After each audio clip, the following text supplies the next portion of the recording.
Faced then with anger among his voter base at rising prices of petrol for their cars and their trucks, Donald Trump's expected to act. The chief beneficiary of this could well be Vladimir Putin's Russia.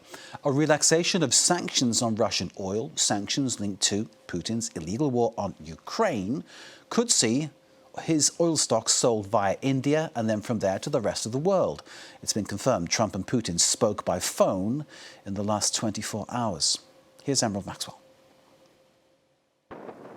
It's the world's second largest oil exporter. And unlike its Gulf competitors, it's safely outside the Iran-US-Israel war zone. Russia is emerging as the one real winner of the conflict, as it benefits from high oil prices. It gains new resources to finance its war against Ukraine as energy prices rise.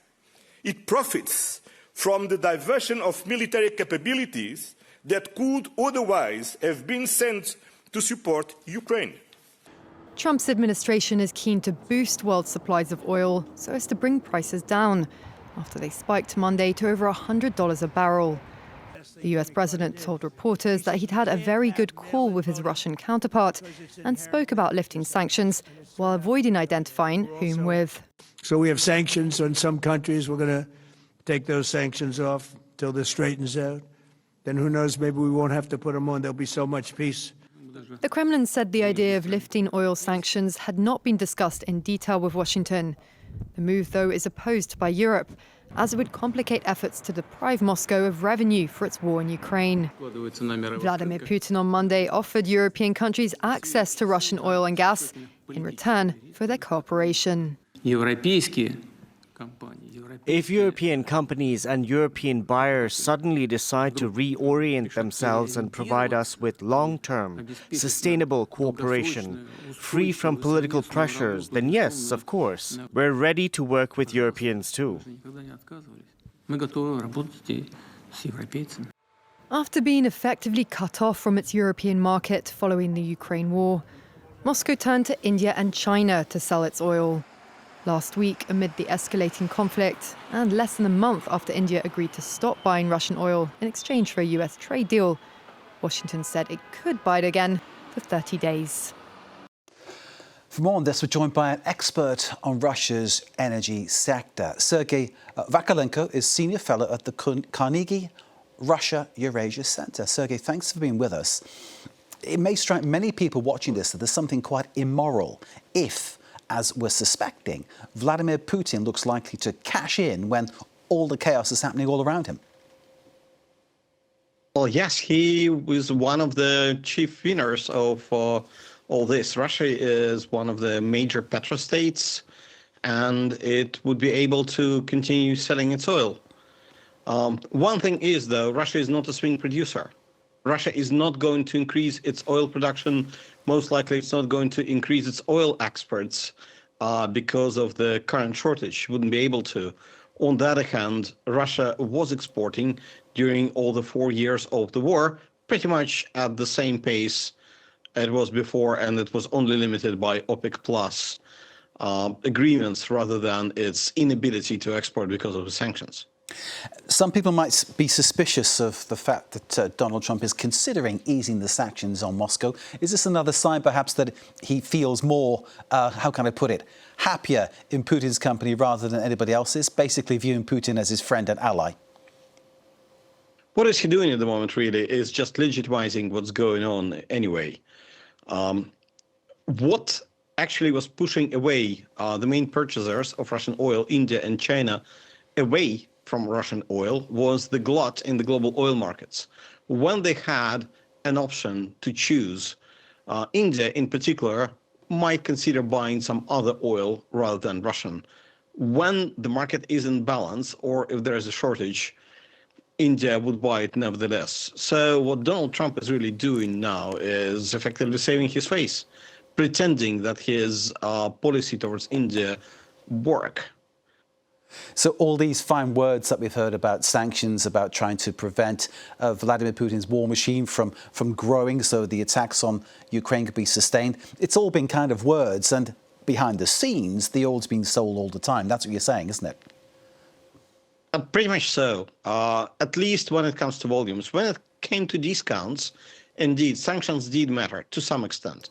What mattered most was, again, the surplus of oil, which allowed the few remaining buyers of Russian oil, India, China, and Turkey, to demand higher discounts and threaten that they could buy some other parcels. When there's a shortage, it just doesn't work.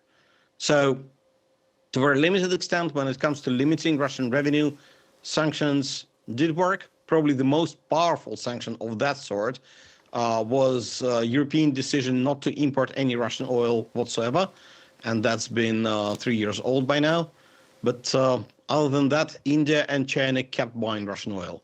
To placate Donald Trump, India has reduced Russian purchases, didn't stop them, from something like 1.8 million barrels per day to 1.2, 1.3 million barrels per day, just to pretend that indeed it complied with Donald Trump's requests. But even that was over since the Supreme Court took the main weapon that Donald Trump was using against India, the excise tax on India goods. It was proclaimed illegal. So he didn't even have anything to threaten India with. Sergey, can I just sort of ask you a question that's slightly off script here a little bit? I'm just thinking, as you're telling me about this, and it all feels very cynical from my perspective, thinking about how this all been done and all been happening, whilst, of course, people are battling away in a war scenario. Couldn't Trump basically meet the problems that he's got by using the oil that he's getting from Venezuela? Wouldn't that actually do what he needs it to do, rather than sending money Vladimir Putin's way? Venezuela production is minuscule. Its exports were less than 1 million barrels per day, something like 700,000 barrels, while Russia's export is 7 million barrels. Venezuela's oil is quite specific, and there are very few refineries in the world that can deal with it, and it wouldn't be in anybody's ability to increase Venezuela's production after 10 or 15 years of neglect, or in a matter of weeks or months or something like that. So no, he can't use Venezuela for that. So even though the US has the refineries that can handle Venezuela's type of oil, it's particularly heavy, I believe, it still wouldn't be viable, you're saying. Russia is far more adept at exporting its product and can easily fill the gap in that sense. I'm wondering whether this would be enough to reverse the decline in Russia's economy that we've seen during the war in Ukraine. Would this kind of boost of oil sales be enough to do that? Really depends on time. In the first 2 months of 2025, Russian state budget has run a $35 billion deficit.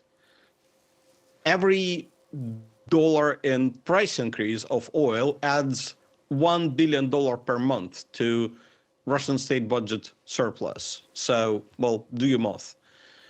Effectively, if oil price goes up by $20 a barrel, Russian state budget is balanced. It's not in a deficit anymore. Russian state doesn't have to borrow that much. Interest rates could go down.